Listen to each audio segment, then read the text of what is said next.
नमस्कार बंधू आणि भगिनींनो, जय हिंद, जय सनातन.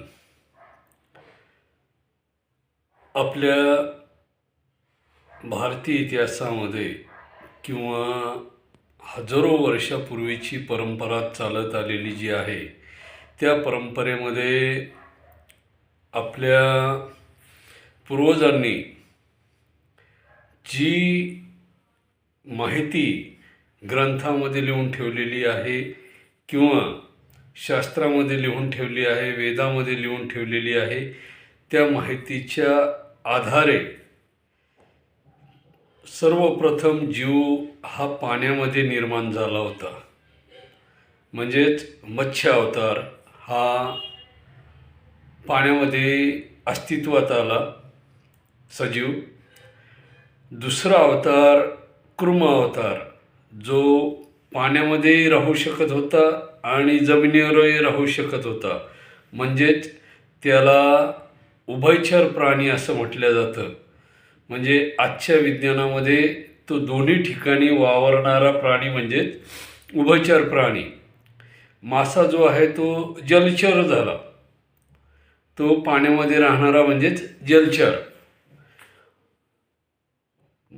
त्यानंतर अस्तित्वात आला तो वराह अवतार.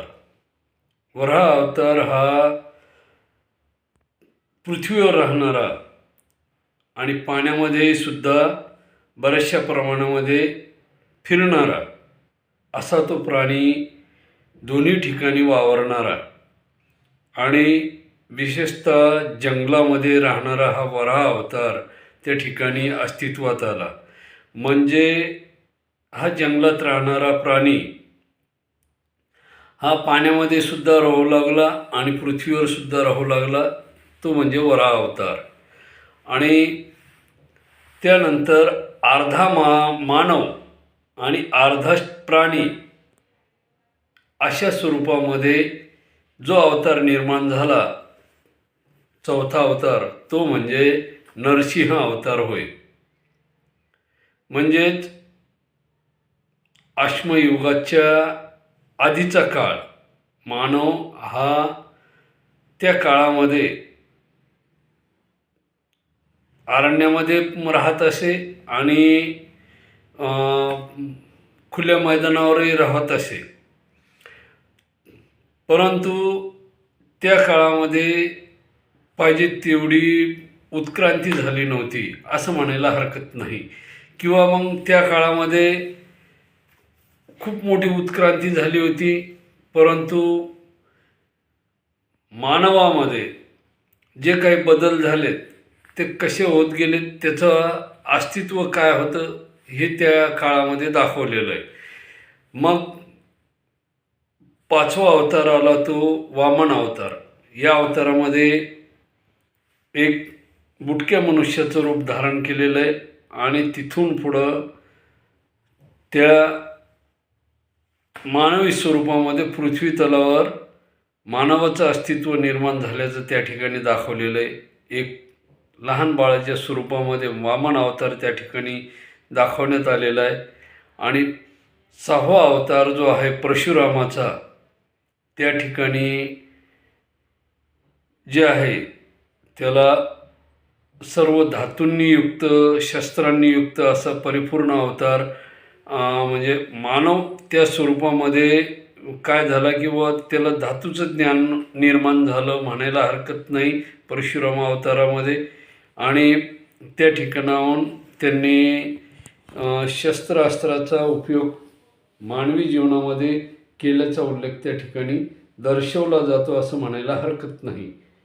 किंवा त्या ठिकाणी मानवाला धातूचे ज्ञान प्राप्त झाले परशुराम अवताराच्या वेळेस असं म्हणायला हरकत नाही.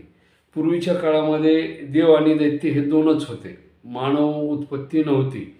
तर मग परशुराम यांच्या काळामध्ये मानवामध्ये जे बदल झाले ते त्या ठिकाणी आपल्याला पाहायला मिळतात. आणि त्याच्यानंतर जो अवतार आहे रामाचा, त्या रामावतारामध्ये रामाने एका म्हणजे अं, वनवास धारण केलेला आहे. भगवी वस्त्र धारण केलेली वनवासामध्ये गेलेले, आपल्या पत्नीच्या शोधामध्ये त्यांनी आपलं सगळी म्हणजे शक्ती त्या ठिकाणी दाखवलेली. आणि त्या ठिकाणी त्यांना 7व्या अवतारामध्ये वानरांनी सहकार्य केलं. आता हेच वानर कुठं गेलेत हे मी तुम्हाला नंतर सांगेन. हेच वानर काय झाले, दक्षिण आफ्रिकेला किंवा दक्षिण अमेरिकेला गेले, जिथं माया सभ्यता अस्तित्वात आली त्या ठिकाणी हे गेलेत. म्हणजे हजारो वर्षापूर्वी भारतामध्ये संस्कृती अस्तित्वात होती असं म्हणायला हरकत नाही. मग पूर्वीचा जलचराचा जो जन्म दाखवला माशाचा, तो पाण्यामध्ये दाखवला. त्याच्यानंतर उभयचर दाखवला, त्याच्यानंतर वराह अवतार दाखवला, त्याच्यानंतर वामन अवतार दाखवला. म्हणजे हे असे उत्क्रांती होत गेली. आणि आपल्या पूर्वजांनी हजारो वर्षापूर्वी अस्तित्व, सजीवाचं अस्तित्व काय आहे, कुठून कशी क्रांती होत गेली, मनुष्य कुठल्या स्वरूपामध्ये होत गेला, असं अस्तित्व त्या ठिकाणी दाखवलेलं आहे. आता मग श्रीकृष्ण अवतार हा परिपूर्ण अवतार मानला गेलेला आहे. 8वा अवतार सांगितलेला आहे त्या ठिकाणी. आणि त्या अवतारामध्ये श्रीकृष्ण परमात्म्याने सर्व शस्त्रास्त्राचा वापर कुठल्या प्रकारे केला जातो, गीता काय, ज्ञान काय, सर्व ज्ञान जगाला कसं पटवून द्यायचं, काय पटवून द्यायचं, हे त्यांनी 8व्या अवतारामध्ये केलेलं आहे. आणि 9व्या अवतारामध्ये आत्मा काय, म्हणजेच महान गौतम बुद्ध ज्यांना आपण म्हणतो, त्यांनी एक आत्मज्ञान प्राप्त करून घेतलं आणि जगाच्या अस्तित्वाच्या, ब्रह्मांडाच्या अस्तित्वाच्या पलीकडे ईश्वर काय आहे, ते कुठं शोधावं लागेल, काय शोधावं लागेल, याचं ज्ञान जगाला दिलं. ते ईश्वर कुठं आहे, तर तो आपल्या शरीरामध्येच आहे. आपल्या शरीरामध्येच ईश्वर आहे. प्रत्येक प्राण्याच्या शरीरामध्ये ईश्वराचं अस्तित्व आहे, हे त्यांनी त्या ठिकाणी दाखवून दिलं. आता येणारा जो कल्की अवतार आहे, तो कल्की अवतार काय करणार आहे वगैरे सगळं काही भविष्यामधल्या अनेक गोष्टी पूर्वीच्या काळामध्ये आपल्या वंशजांनी, ऋषीमुनींनी लिहून ठेवलेल्या आहेत. त्यांनी लिहून ठेवलेलं ते जे ज्ञान आहे, ते कॅल्क्युलेशन केल्यानंतर, हिशोब लावल्यानंतर पूर्ण असं लक्षात येतं की 4.3 अब्ज वर्ष कधी काळी पृथ्वी अस्तित्वात आली, असा उल्लेख त्या ठिकाणी येतो. आता वराह अवतारामध्ये पृथ्वी राक्षसांनी चोरून समुद्र, आणि मग त्या काळामध्ये हजारो वर्षापूर्वीचं तत्त्वज्ञान आपल्या पूर्वजांनी त्या काळामध्ये कॅल्क्युलेशन करून त्याचा उल्लेख काय केलेला आहे की आज जर आपण कॅल्क्युलेशन केलं तर 4.3 अब्ज वर्ष इतकं आपण मागं गेलेलो आहे असं आपल्याला जाणवतं. म्हणजे पृथ्वी त्या काळापासून अस्तित्वात आहे हे निदर्शनास येते. मग असे हे जे 4 युग आहेत, या 4 युगाच्या हजारो युग एकत्र येऊन गेल्यानंतर कल्प होतो. आणि त्या एका कल्पाला काय म्हटले जाते, ब्रह्मदेवाचा दिवस आणि रात्र. हजारो युग येऊन गेल्यानंतर काय म्हटलं जातं आहे, ब्रह्मदेवाचा एक दिवस आणि एक रात्र. मग पूर्वीच्या काळामध्ये आपल्या वंशजांनी, ऋषीमुनींनी हे लिहून ठेवलेलं आहे ग्रंथामध्ये. आपले जे काही ग्रंथ असतील, समजा वेद असतील, भागवत कथा असतील, त्याच्यानंतर अनेक ग्रंथ जे आहेत त्याच्यामध्ये हा सर्व उल्लेख, ब्रह्मांडाच्या अस्तित्वाचा उल्लेख सर्व काही त्या ठिकाणी लिहून ठेवलेलं आहे. परंतु आपण न वाचल्यामुळे, त्याचा अभ्यास न केल्यामुळे आपण त्याच्यापासून दूर आहोत आणि आपण आपल्या ग्रंथाला चुकीच्या पद्धतीनं बघतो आहोत किंवा पाहतो आहोत, तर आपला दृष्टिकोन आपल्या ग्रंथाविषयी बदलण्यासाठी आपल्याला त्या ग्रंथाचं अध्ययन करणं, अभ्यास करणं गरजेचं आहे. आता मी सांगतोय किंवा कुणी आणखी सांगितलंय म्हणून तुम्ही त्याच्यावर विश्वास ठेवू नका. मी काय म्हणतोय, तुम्ही ते वाचा. काय होतं, भरपूर जण काय करतात की कोणीतरी सांगितलंय, त्याने सांगितलं, कानं फुकलेत, आम्ही तुमचे कानं फुकतोय, मग मी तुमचे कानं फुकायचे, तुम्ही तिसऱ्याचे कानं फुकायचे. असा प्रकार करू नका. जेणे काय होतंय, चुकीच्या पद्धतीनं माहिती समाजापर्यंत जाते आणि मी मागं सांगितलंय, साप सुरळीचा साप होतो. काय होतं, साप सुरळीचा साप होतो आणि त्याच्यामध्ये समाजामध्ये गैरसमज निर्माण होतात आपल्या धर्माबद्दल, आपल्या ग्रंथाबद्दल. मग हजारो वर्षापूर्वीची माहिती आज विज्ञान प्रॅक्टिकली संशोधन केल्यानंतर ते कुठंतरी आपल्या ग्रंथाशी जुळतंय. आता काल परवाच एका संशोधकांनी संशोधन केलं नासाच्या, त्यांच्या असं लक्षात आलं की ही जी पृथ्वी आहे ही कधी काळी कुठल्या तरी समुद्रामध्ये बुडवण्यात आली होती. तर मग ती बुडवण्यात आली होती तर असा कोणता समुद्र आहे ज्या ठिकाणी ही पृथ्वी बुडू शकते? तर बंधू आणि भगिनींनो, असा समुद्र पृथ्वीपासून 12,000 प्रकाश वर्ष दूर असलेल्या ग्रहावर एवढा मोठा समुद्र आहे ज्या ठिकाणी आपली ही पृथ्वी पाण्यामध्ये, समुद्रामध्ये बुडू शकते. म्हणजेच कधी काळी त्या वराह अवताराचं अस्तित्व होतं असं म्हणायला हरकत नाही. बरोबर आहे की नाही? आता मी तुम्हाला ह्या दशावताराच्या कथा सांगितल्यात. काय सांगितलंय, पहिलं अस्तित्व सजीवाचं कुठं निर्माण झालं? पाण्यामध्ये. मग 1809 मध्ये अस्तित्वात आलेला डार्विन. आता डार्विनचा सिद्धांत तुम्हाला सगळ्याला तर माहीतच आहे. डार्विन हा कुठला आहे मी तुम्हाला सांगतो. डार्विन हा ब्रिटनचा आहे, लंडनचा आहे. त्यांनी 1809 मध्ये त्याचा जन्म झाला आणि त्यांनी भविष्यामध्ये 1825-26च्या काळामध्ये त्याचा सिद्धांत मांडला की पहिला जीव पाण्यामध्ये अस्तित्वात आला. त्यांनी काय सिद्धांत मांडला? पहिला जीव पाण्यामध्ये अस्तित्वात आला. मग इंग्लंडचेच काही लोक अमेरिकेला राहायला गेलेत. बरं का, थोडं बघा मी काय सांगतोय तर. आणि जे IPSC UPSC वगैरे करणारे जे विद्यार्थी आहेत त्यांनी सुद्धा हा व्हिडिओ बघायला हरकत नाही. डार्विनचा सिद्धांत आणि आपल्या पूर्वजांनी लिहून ठेवलेल्या ग्रंथातील माहिती ही तंतोतंत मॅच खाती का बघा.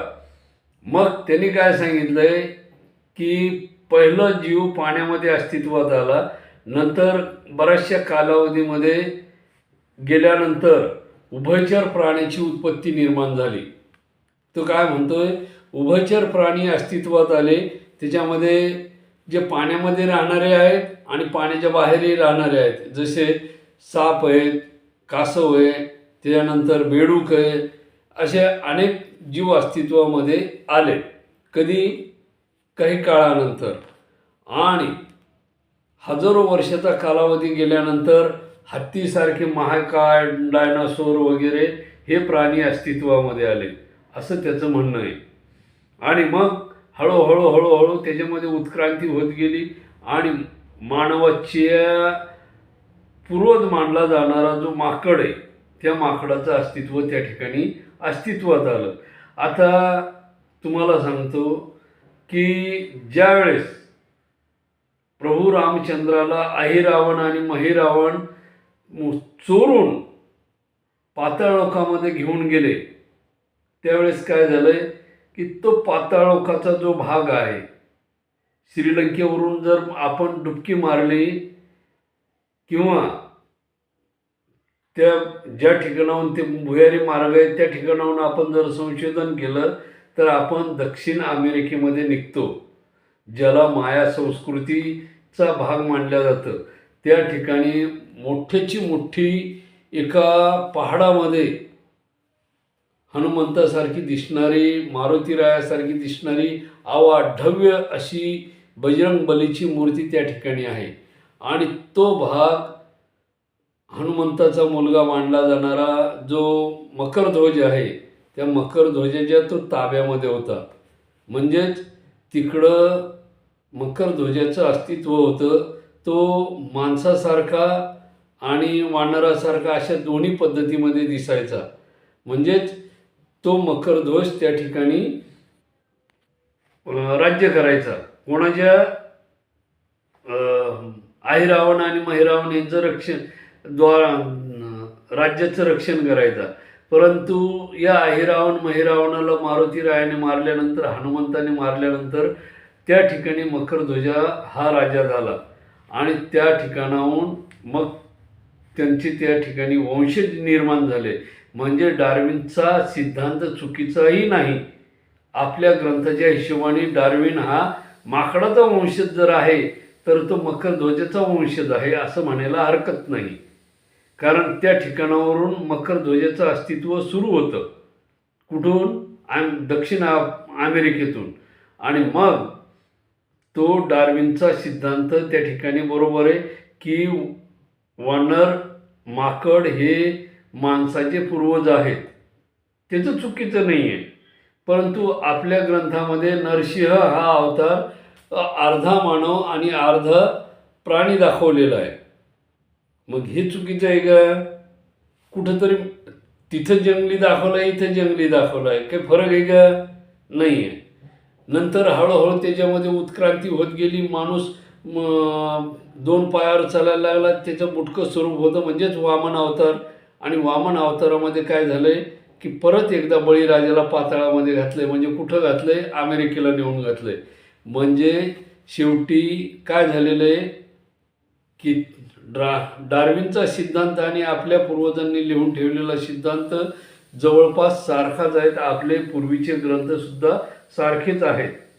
आणि हळूहळू त्यामध्ये बदल होत जाऊन नंतर धातू अश्मयुग ज्याला म्हटलं जातं किंवा धातुयुग ज्याला म्हटलं जातं ते त्या ठिकाणी अस्तित्वात आला. अश्मयुगाचा कालावधी हा वामन अवताराच्या काळामध्ये अस्तित्वात आला. म्हणजे अश्मयुग म्हणजे दगडं, आणि त्या दगडाच्या काळामध्ये त्यांनी दगडाची हत्यारे बनवली. त्या ठिकाणी त्यांनी त्याचा वापर केला शस्त्राचा त्या अश्मयुगामध्ये, आणि त्याचा वापर करून ते शिकार वगैरे करू लागले असं डार्विनचं म्हणणं आहे.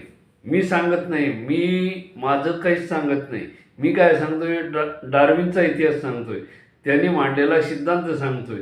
आणि आपल्या पूर्वजांनी लिहिलेली हजारो वर्षापूर्वीची परंपरागत आलेली रामायण, महाभारत, वेद यामध्ये त्या ग्रंथामध्ये जे भागवत ग्रंथामध्ये दशावताराचं वर्णन केलेलं आहे, त्या दशावताराचं वर्णन करून मी तुम्हाला सांगितलेलं आहे या ठिकाणी.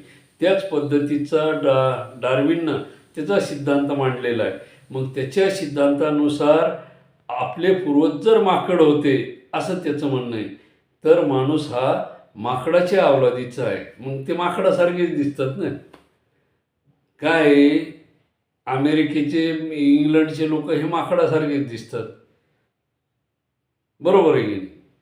त्यांचं ते वर्तणूक, चेहरं पाहणं वगैरे, ते रागवणं, सर्व गोष्टी ह्या त्यांच्या त्याच पद्धतीच्या दिसतात. म्हणजे त्याचं म्हणणं काही चुकीचं नाही आहे.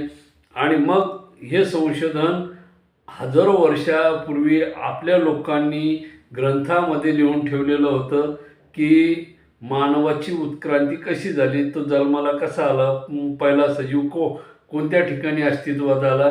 परंतु ज्यावेळेस भारत स्वातंत्र्य झाला त्यावेळेस आपल्या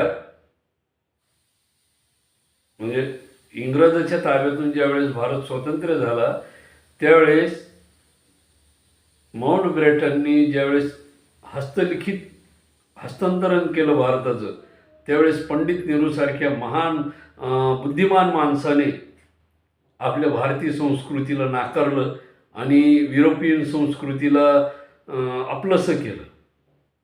त्याच्यामध्ये त्यांनी जे गार्गियन कॅलेंडर असेल, त्यानंतर तिकडे जे कायदे वगैरे, आपल्याकडचे कायदे आजच्या काळामध्ये अस्तित्वात नाही. ते 50% संविधानामध्ये तिकडेच राज्यघटनेमध्ये गोष्टी आहेत. त्याचाच वापर या ठिकाणी त्यांनी केलेला आहे आणि या सर्व गोष्टी पंडित नेहरूंनी त्यांच्याच पद्धतीनं वापरलेल्या आहेत आणि तिकडल्याच सिद्धांताला पंडित नेहरूंनी मान्यता दिली. आपल्या भारतीय ग्रंथाला, शास्त्राला महत्त्व दिलेलं नाही. आणि आजही तुम्ही पहा, संशोधन करा, आपल्याकडे 21 ह्या अंकाला महत्त्वाचं स्थान आहे. आता मी तुम्हाला हा विज्ञानाचा भाग सांगतोय, हा म्हणजे महत्त्वाचा भाग आहे. आपल्या ग्रंथामध्ये 21 अंकाला महत्त्वाचं स्थान आहे आणि प्रत्येक माणूस एक्सपायर झाल्यानंतर, मेल्यानंतर त्याच्या शरीराचं वजन जर केलं तर 21 ग्राम हे कमी होतं. ध्यानात घ्या. म्हणजे शरीरामध्ये असलेल्या आत्म्याचं वजन हे 21 ग्राम आहे हे निश्चित धरून चला. कुठल्याही शरीराचं वजन करा, केल्यानंतर त्याच्या शरीरातून 21 ग्राम ही तत्व नष्ट होऊन जातं. हा मी नाही सांगत, विज्ञान सांगतंय. माणसाला वजन केल्यानंतर त्याच्या शरीरातून 21 ग्राम वजन कमी होतंय. म्हणजे 21 ग्राम आत्मा त्याच्या शरीरातून बाहेर पडतो, म्हणजे ती ऊर्जा बाहेर पडते. आणि हे पूर्वीच्या काळामध्ये आपल्या ग्रंथामध्ये लिहून ठेवलेलं आहे, मी सांगत नाही. आपल्या ग्रंथामध्ये जे लिहून ठेवलेलं आहे आणि जो नासाचा रिपोर्ट आलेला आहे, त्या रिपोर्ट आधारित मी तुम्हाला हे सांगतो, 21 ग्राम वजन कमी होतं आहे. म्हणजे हजारो वर्षापूर्वी आपल्या पूर्वजाकडं असं कोणतं तंत्रज्ञान होतं की ज्याच्या आधारे ते एवढे तंतोतंत गोष्टी सांगत होते. पूर्वीच्या काळामध्ये त्यांनी ही पृथ्वी महासमुद्रामध्ये बुडवण्यात आल्याचा उल्लेख त्या काळात केला होता. मग आज त्याचं संशोधन आज होतं आहे. त्याचं 12,000 अब्ज वर्ष, प्रकाश वर्ष दूर, 12,000 प्रकाश वर्ष दूर एवढं अंतर आजच्या शास्त्रज्ञांनी सांगितलं आहे की एवढा महासागर त्या ग्रहावरती आहे आणि आपली पृथ्वी त्याच्यामध्ये बुडू शकते, असं आजच्या शास्त्रज्ञाचं म्हणणं आहे. मग आपल्या ऋषीमुनीकडं असं कोणतं तत्त्वज्ञान होतं, कोणतं संशोधन होतं की ज्याच्या सहाय्याने त्यांनी ती पृथ्वी त्या ठिकाणाहून शोधली की त्या समुद्रामध्ये बुडली म्हणून ती. सूर्यचंद्राला ग्रहण लागतं हे कधी हजारो वर्षापूर्वी आपल्या पूर्वजांनी सांगून ठेवलेलं आहे. नासाने आत्ता सांगायला सुरुवात केली 80च्या काळापासून. म्हणजे आपल्या पूर्वजांना पूर्वीच्या काळामध्ये हे माहीत होतं की ह्या गोष्टी हजारो वर्षापासून त्यांनी अनुभवलेल्या आहेत. मला सांगा, भारतामध्ये आजच्या घडीला 350 मोठमोठ्या नद्या, 350 हे तंतोतंत त्याचं अंतर, प्रत्येक नदीचं अंतर, समुद्राशी मिळण्याचं अंतर, त्या परिसराचं अंतर हे तंतोतंत अचूक पद्धतीनं कसं सांगितलं गेलं. त्यावेळेस असं कोणतं मॅप होतं की जे तंतोतंत उतरतं. पर्वताची उंची, कोणता पर्वत कोणत्या ठिकाणी, हिमालय कुठल्या ठिकाणी, हिमालयाचं उत्तर ध्रुवाचं अंतर आणि दक्षिण ध्रुवाचं अंतर हे बरोबर 6,600 काहीतरी किलोमीटर आहे. म्हणजे एवढं तंतोतंत अंतर त्यांनी कसं शोधलं. हिमालय दोन्ही ध्रुवाच्या सेंटरला आहे, मध्यभागी, हे त्या काळामधल्या लोकांना कसं कळलं. आज नासाचं संशोधन सांगतं की हिमालय दोन्ही ध्रुवाच्या सेंटरला आहे. म्हणजे पूर्वीचे ग्रंथ चुकीचे नाहीत, फक्त आपला पाहण्याचा दृष्टिकोन चुकीचा आहे. त्यामुळे आपल्या समाजामध्ये आपल्या ग्रंथाबद्दल आस्था ही चुकीच्या पद्धतीची झालेली आहे. प्रत्येकजण सायन्सच्या मागे लागलेला आहे. पूर्वीच्या काळामध्ये आपल्या ऋषीमुनींनी जे शास्त्र आणि शस्त्र दोन्हीचा वापर करून त्यांनी योग्य पद्धतीने हे लिखाण केलेलं आहे. मग आपण असं चुकीच्या पद्धतीनं का वागतो? आपण विज्ञानाचा प्रत्येक वेळेस आधार का घेतो? आपल्या ग्रंथाला तुम्ही वाचा, समजून घ्या, त्याचं ज्ञान तुम्ही स्वतःपर्यंत न ठेवता आपल्या परिवारापर्यंत जाऊ द्या, आपल्या प्रत्येक तळागाळातल्या व्यक्तीपर्यंत ते ज्ञान जाऊ द्या. शासनाला तुम्ही रिक्वेस्ट करा की आम्हाला आमच्या मातृभाषेमध्ये प्रत्येक ग्रंथ हा मिळालाच पाहिजे. जसं पूर्वीच्या इंग्रजांनी ज्यावेळेस त्यांची सत्ता भारतामध्ये होती, 16व्या ते 17व्या शतकापर्यंत त्यांनी पूर्ण माहिती जमा केली, अनेक ग्रंथ आपल्या भारतातून नेले आणि त्या ठिकाणी त्यांनी त्यांच्या भाषेमध्ये ते ग्रंथ केले, त्याचं भाषांतर केलं त्यांच्या भाषेमध्ये आणि त्याच्या आधारे त्यांनी संशोधन आज सुरू केलं. आज डार्विन सांगतोय की बाबा मानव हा माकडाचा वंशज आहे. पूर्वीच्या काळामध्ये आपल्या लोकांनी, तुम्हाला मी DNA पद्धती सांगतो, ज्याला क्वांटम फिजिक्स म्हटलं जातं, ते क्वांटम फिजिक्स मी तुम्हाला थोडक्यात सांगतो. पूर्वीच्या काळातलं श्रीकृष्ण परमात्मा आणि त्यांचा मुलगा प्रद्युम्न ह्या दोघांमध्ये साम्य होतं. म्हणजे त्यांच्यामधला DNA काय होता? सारखाच होता. त्याच्यामध्ये काही बदल होता का? नाही. म्हणजे त्यांची गुणसूत्र सारखी असल्यामुळे क्वांटम फिजिक्सचा आजचा हिशोब आणि त्यावेळचा हिशोब तुम्ही तंतोतंत ग्रंथ वाचल्याशिवाय तुम्हाला कळणार नाही. तुम्ही ग्रंथ वाचा, भागवत वाचा. लोक तुम्हाला सांगतायत की भागवत काल परवा लिहिलंय, फलाण्याने लिहिलंय, आणि तेही सांगतो की बऱ्याच वेळेस ग्रंथाचा विषय निघतो, धर्माचा विषय निघतो, त्यावेळेस लोक जातीकडं बोट करतात. पण मी तुम्हाला सांगतो, रामायण लिहिणारा माणूस कोण होता? ब्राह्मण होता? नाही. भागवत लिहिणारा माणूस 4 वेद, 6 शास्त्र, 18 पुराण, उपनिषद, मनुस्मृती हे सर्व लिहिणारा माणूस ब्राह्मण होता? नाही. ते होते महर्षी व्यास. महर्षी व्यासांनी लिहिलेली 4 वेद, 6 शास्त्र, 18 पुराण हे सत्यवती कोळ्याची मुलगी होती, तिच्यापासून झालेले व्यास होते. व्यासांनी या सर्व लिखाण केलेलं आहे. मनुस्मृती जरी म्हटलं तरी ती मनूने जरी लिहिली असली तरी मनू ब्राह्मण नव्हता, तो राजा होता. आणि त्यांनी लिहिलेल्या गोष्टी ह्या ब्राह्मणाने लिहिलेल्या नव्हत्या, तो राजा होता. विश्वामित्र कोण होते? ते महर्षी झाले, परंतु विश्वामित्र हा राजा होता. आणि राजा असताना सुद्धा त्यांनी ऋषीपद प्राप्त केलं. समाजामध्ये काय झालं की ज्यावेळेस 1822 नंतरचा जो इतिहास लिहिला गेला तो इंग्रजाच्या फायद्यासाठी लिहिला गेला. मी तुम्हाला मागच सांगितलंय, 1864ला जी जनगणना झाली त्या जनगणनेमध्ये आणि 1931च्या जनगणनेमध्ये खूप मोठा बदल झाला. आणि 1931च्या जनगणनेमध्ये 4147 जाती इंग्रजांनी अस्तित्वात आणल्या. पण गेल्या 75 वर्षामध्ये ह्याच जाती वाढून 46 लाखावर गेलेल्या आहेत.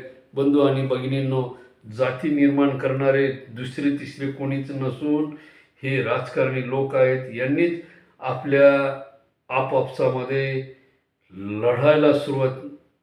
लढाया लावल्या आणि यांच्या पोळ्या भाजून घेतल्या. पूर्वीचा भारत हा सार्वभौम संपन्न असा भारत होता. केवळ इंग्रजसारखे भारतात आलेल्या लोकांनी, परकीयांनी आपल्या देशामध्ये जाती व्यवस्था निर्माण केली आणि आपण आज एकमेकाचे शत्रू झालो आहोत.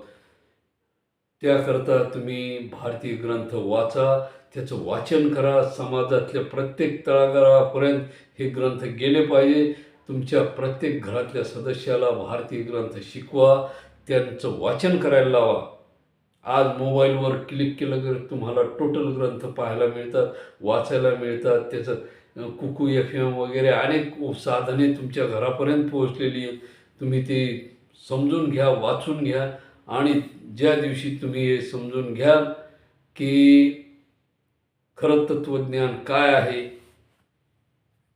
डार्विनचा सिद्धांत बरोबर आहे की आपल्या ऋषीमुनींनी लिहिलेली ग्रंथ बरोबर आहेत, त्या दिवशी सर्व भारत सुख समृद्धीने नांदेल. धन्यवाद बंधू आणि भगिनींनो, धन्यवाद.